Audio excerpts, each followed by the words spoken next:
Padha ae presiden sapa ae padha ae, nek awakmu gak tepak ya tetep gak tepak negara. Nek awakmu tepak sebagai rakyat, insyaallah presiden sapa ae tetep negarane tepak. Nah, jadi di Indonesia ini rakyatnya kuat, pemerintahnya atau negaranya lemah. Ya, nek Amerika negarane kuat, rakyatnya lemah. Dadi kono iku krisis sithik wis gembeng. Wis apa jenenge gopok. Nek wong Indonesia lak gak gopok sih. Gak duwe dhuwit wani rabi yo nek kene. Ya tak gak nyambut gawe iku sak cepitan-cepitane cek iso ae mbuyu apa carane ya. Kan panganan ya oyot-oyot ya dikerakoti ya isone arek-arek. Jadi nek bangsa Indonesia itu bangsa yang menurut saya paling dahsyat, paling tangguh dan paling tinggi daya survivalnya. Apalagi wong Bojonegoro. Bojonegoro itu tadi kita sudah bicara sama Bupati. Dari Bojonegoro termasuk jalur Bukit Utara ya Rek ya. Itu nanti di sana ada Sangiran, terus ada Kabuh yang di selatan, terus ada jadi di sini nek prasaku gelute Badik Madrim karo Angling Darmo ndek kene iki biyen. Jadi ilmu dari Badik Madrim dan Angling Darmo itu adalah ilmu sebab akibat tadi. Nek musuhmu dadi geni, kon kudu dadi apa? Nek musuhmu dadi banyu, kon kudu dadi apa? Lak ngono. Itu kan pertarungan atau duel antara Badik Madrim dengan Angling Darmo itu kan Mancala Putra Mancala Putri. Siji dadi iki, siji dadi iko, siji dadi naga, siji dadi macan ngono rek ya. Itu semua adalah solusi-solusi. Nah, wong Indonesia iki lak gak sinau solusi, Bu. Jadi tidak ada juga fakultas solusi, itu ndak ada. Jadi kene iki daya teko terus. Daya teko terus bener tak gak? Ono daya digelana kloso mergo gak duwe kursi gak masalah ya. Terus klosone bedal. Nek klosone bedah kan berarti masalah, harus ada solusinya. Terus solusinya apa rek? Tambal jadah, solusi ta nambahi ciloko. Lho wong ana kloso bedah kok ditambal jadah, akhire dayamu lungguh ndek ndukur. Jadah kelet. Iya ta gak? Ya ta? Mari ngono terus ngono. Jadahe mambu pisan, kon duwe daya kok sugu apa kok lungguhno ndek kloso ana jadah mambu. Kira-kira muring-muring ta gak? Pedhot ta gak seduluranmu. Jadi kita bikin masalah persaudaraan, betul enggak? Terus jadahe mambu terus pakai asu. Tadi kamu konflik sama sesama manusia, sekarang kamu bikin masalah dengan anjing. Endi ana kerek mangan jadah iku? Siji, nomor loro jadahe mambu pisan. Kira-kira kewan muring-muring tak kan awakmu. Dari kamu menambah masalah bukan cari solusi. Pakai asu terus asune mati lah. Kok pakani jadah mambu gitu. Keracunan dia. Terus buangan kali. Bener tak gak asu dibuat nang kali, asu mati buat nang kali. Jadi kita itu adalah dulinan anak-anak zaman dulu yang menggambarkan bahwa kita itu jangan sampai nek ndek masalah ojo sampai nambah masalah. Iki kan urusannya kan nambah masalah. Manggelut musuh dayoe mari ngono nglarani asune sampai mati terus merusak lingkungan hidup. Ya toh dibuat nang kali kaline banjir terus tendal no pinggir. Jadi cek gak insaf ya arek mari buat nang kali kaline banjir terus asune didelen ndek pager ya ta gak? Ya toh dele pager. Pager sapa masalahe? Tanggamu ta pagermu dhewe? Lak tanggane ya. Jadi awakmu penuh konflik. Jadi kalau jadi pemerintah itu selalu berpikirnya solusial. Selalu solusi. Minimum tidak menambah masalah. Gak iso menyelesaikan masalah gak apa-apa asal tidak menambah masalah. Urip iku khairun nasi anfa'ahum linnas. Nek iso bermanfaat, upama gak bermanfaat gak apa-apa anggere ojo nambah mudarat. Lah ngono sih, kita gak. Upama gak tapi bermanfaat kan akeh-akeh wong kan gak bermanfaat. Mulane saiki nek Diknas itu pendidikan apa nek saiki lak merdeka dulu apa? Asas pakai apa itu? Ndak yang sekarang yang dulu. Berbasis kompetensi. Saiki kompetensi itu kan asalnya ekspertasi. Jadi kamu punya keahlian apa? Terus kamu punya tempat sosial berdasarkan keahlianmu. Lah nek kebanyakan manusia kan duwe keahlian. Sak kepeduke ya. Iso dodol bakso, iso ngojek ya ngojek karena ndak punya keahlian. Nah, Kalau kita ngeyel dengan berbasis kompetensi dan ekspertasi itu kita sebenarnya tidak berpihak kepada mayoritas rakyat. Karena mayoritas rakyat tidak punya kompetensi dan tidak punya ekspertasi. Nah, Islam menyediakan berbasis manfaat. Terus kon gak pinter, gak apa-apa, gak hebat, gak apa, angger kon tetep manfaat, mbok ngewang-ngewangi, mbok ngumbang-ngumbangno klambine tangga, mbok nyiram-nyiram omahe wong sak piturute. Asal kamu tetap bermanfaat, dan manfaat itu bisa, semua orang bisa bermanfaat. Bangun arek. Jadi kalau Islam itu berpikirnya lebih utuh daripada ilmu-ilmu barat yang sok mengandalkan ekspertasi.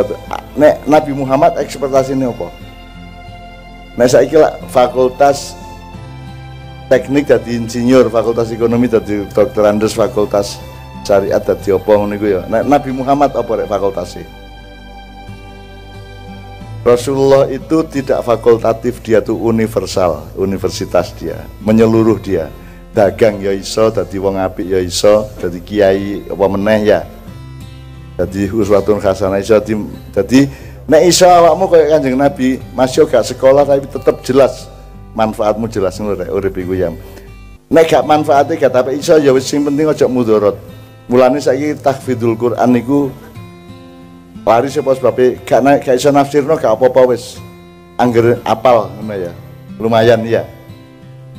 Jadi untuk mayoritas Islam sangat menyediakan peluang untuk tetap bisa hidup. Kalau ilmu-ilmu barat yang sangat elit, wong kudu expert, kudu ahli, kudu kompeten. Nek ibu bupati punya kompetensi pemerintahan, nek kepala Kajari punya kompetensi hukum gitu ya. Kalau Bapak Kapolres punya kompetensi keamanan kan gitu. Nah, nek wong kan duwe kompetensi. Nek konsumen tok uripe. Kan terus karena gunane mulane asasnya adalah yang terpraktis adalah asas manfaat ngono ya.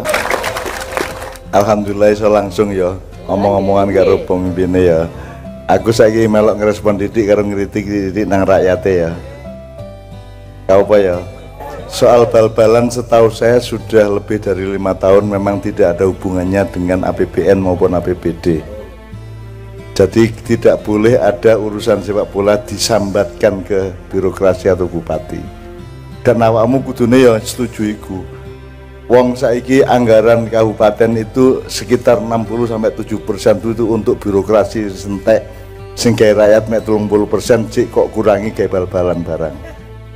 Mbok kon bal-balan dhewe ndek omahmu kono.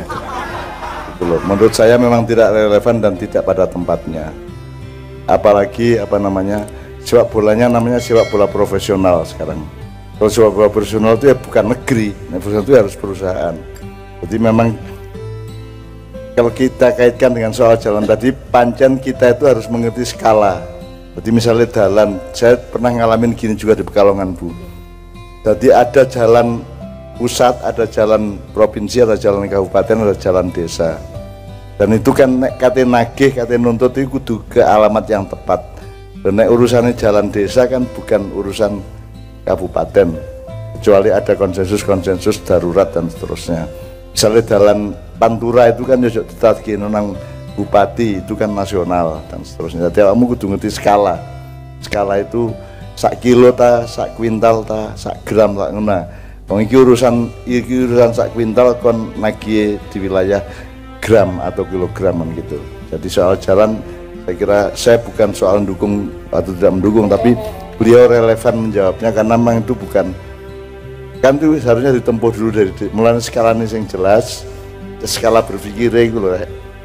Iki urusan dunia dan dunia akhirat itu soal skala.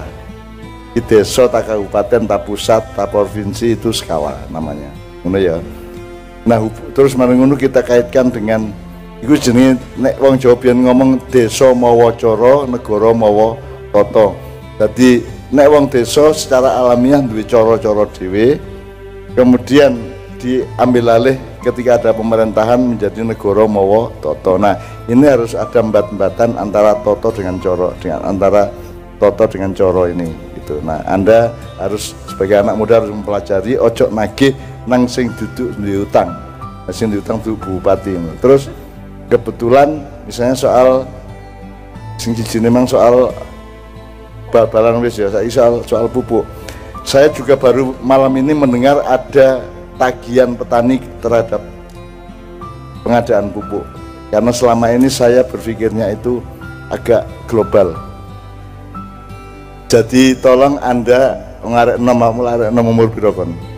Tolong pelajari kasus internasional dan global mengenai pupuk. Pupuk itu sebenarnya adalah narkoba bagi pertanian, aslinya dulu. Jadi hancurnya pertanian di Indonesia itu ketika ada industri pupuk. Nah saiki malah takon di pupuke, jadi anjane awakmu sakau.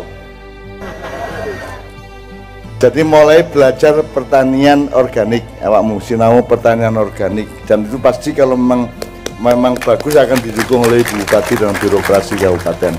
Lho wong kudune gak nganggo pupuk, wong jangan mau coba gak ono pupuk, zaman Mataram gak ono pupuk, zaman Pajang, zaman Anggeling Darmo gak ono pupuk. Sebab pupuk itu memperkecil kemampuan tanah untuk menumbuhkan tanaman, dan sangat sukar untuk menyembuhkan tanah yang sudah dipupui terus menerus, itu dia daya tumbuhnya menjadi rendah, sehingga sebenarnya proses di Indonesia itu harus ada tahap penyembuhan tanah di Indonesia agar supaya dia siap tumbuh menumbuhkan secara maksimal. Jadi memang seharusnya pertanian organik itu dipelopori oleh Menteri Pertanian, tapi memang selama ini Menteri Pertanian mungkin saja masih ada keterikatan dan ketidakmampuan untuk menghindari industri internasional pupuk itu. Tapi saya kira kalau sampean mempraktekkan pertanian organik, Ibu Bupati akan sangat senang, karena yang sebaiknya, yang terbaik adalah kalau kita berpikir mandiri. Kan namanya tadi petani mandiri, padahal mandiri itu kan sebenarnya kan bukan mandiri. Mandiri itu kan kalau Anda tidak tergantung pupuk. Betul. Pupuk itu nek saiki sithik motivasi. Ono sekarang profesi pemberi motivasi toh, motivator toh. Enggak terapi kayak motivasi. Ya toh katanya butuh motivasi, arek saiki anjane gopok kabeh ya. Gopok ngene njaluk didorong, ngene njaluk diserami. Taek arek-arek.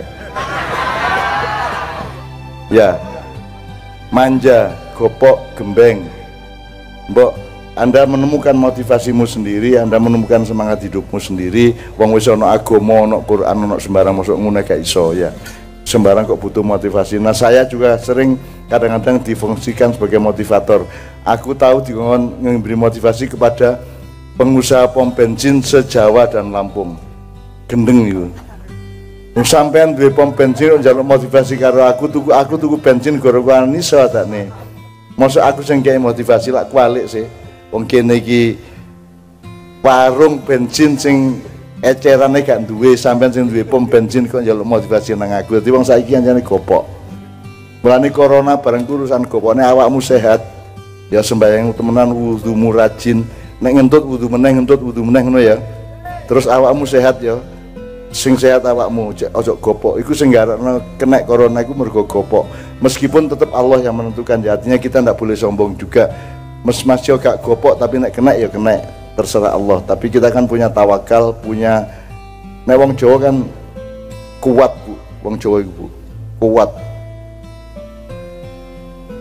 Dalam segala hal wong Jawa yang paling pas gak duwe masalah, wong Jawa iku ndek ndiye didele kutub ya urip.